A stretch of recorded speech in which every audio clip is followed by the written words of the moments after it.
রাধে রাধে সবাইকে। আজকে অক্ষয় তৃতীয়া, তাই আমাকে কি সুন্দর সাজিয়েছে দেখো আমার মা। সকাল থেকে জানো তো আমার মা, ঠাম্মা, তারপর বৌমণি, দা ভাই সবাই মিলে আমাকে কিভাবে ভোগ দেবে সেই ব্যবস্থা করছে। মানে এটা প্রত্যেক বছরই আমি পাই এই দিনে। খুব ভালো ভালো অনেক কিছু ওরা তৈরি করে।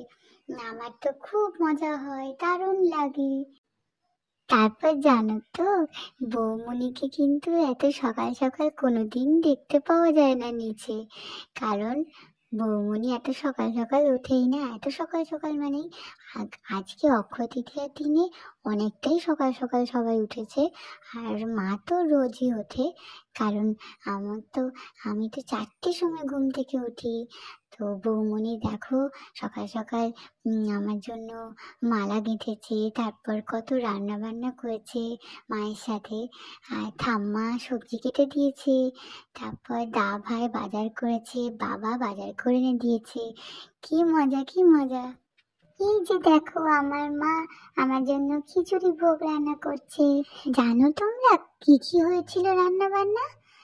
7 রকমের ভাজা ছিল, একটা পাঁচমিশালি তরকারি ছিল, খিচুড়ি ভোগ ছিল, আর এই যে দা ভাই দেখো আমার জন্য লুচি ভাজছে। ই কি সুন্দর সুন্দর লুচিগুলো হয়েছে দেখো, ফুলকো ফুলকো, কি মজা! আর মা জানো আমার জন্য কি সুন্দর পায়েস বানিয়েছিল, সেটা দিয়ে আমি কি ভালো খেয়েছি। আর জানো, বৌমনি তো কখনো এত এত রান্না করেনি। বাড়ির জন্য 4-5 জনের রান্না করেছে, তাই জন্য একটু ওর অসুবিধা হচ্ছিল রান্না করতে। কিন্তু কিন্তু বৌমনি বলছে আমার খুব ভালো লেগেছে। আর জানো, শুধুমাত্র আজকে আমি ভোগ খাইনি, আমার সাথে সাথে অনেকজন ভোগ পেয়েছে। কারণ আমার মা বাবা তো বৃন্দাবন গিয়েছিল তীর্থ করতে। সেই জন্য তীর্থ করে আসার পর মানে কি বালক সেবা দিতে হয়, তো মা সেটা বলছিল। এবার মায়ের ইচ্ছা যে অক্ষয় তৃতীয়ার দিন তো প্রতি বছর পুজো হয়, সেই জন্য তাহলে সেই দিনটাতে এখানে বালক সেবা দেবো। তাই জন্য কালকে অনেকজন এসেছিল প্রসাদ নিতে। কি মজা! এই যে দেখো আমার মা ভোগ আরতি করছে। আর জানো, আমার দা ভাই বেশিক্ষণ থাকতে পারেনি পুজোতে, কারণ খুব তাড়াতাড়ি করে পুজো করে সে একটু ভোগ খেয়ে স্কুলে গেল, কারণ ও স্কুলে কাজ ছিল। আমি তো স্কুলে পড়াশুনো করিনি, তাই জন্য আমি জানি না।